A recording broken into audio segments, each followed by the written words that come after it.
mga mamshi, so today samahan niyo ako sa aking ganap dahil nagkikrib yung aking anak ng fried chicken, kaya fried chicken ang ating lulutuin for today. At ayan, nagtimpla na rin pala siya ng kanyang Milo at imamarinate lang natin yan saglit at magtitimpla na rin ako ng kape at isasalang ko rin yung kanin habang naghihintay na maluto. Ayan, nagmumuni-muni at nagbabanding muna kami magnanay. Ayan, luto na yung kanin, isusunod naman natin prituhin ang fried chicken natin at tatakpan lang natin yan para maluto na talagang hanggang loob. Ayan, golden brown na, so babalik na lang natin. O diba, ang bilis lang niya maluto. So ayan na naman, magsasalang na naman tayo ng another batch, kaya mabilis lang natin inano yung ating apoy para mabilis lang din yan maluto. At dahil today is pasukan day na naman, so ayan na naman ang ating duty for the day.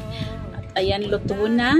So pagkatapos naman yan, syempre, ano pang hihintayin kundi kakain muna kami magnanay bago ko siya kasi pinapapasok sa school. Dapat may laman na yung tiyan niya para maka-focus sa kanyang pag-aaral at hindi gutom. O ayan, aayusan ko na rin siya. Tapos pagkatapos ayusan niya, syempre ihahatid na naman siya sa school. O diba, ang daming ganap ng inyo na nyo, walang katapusan.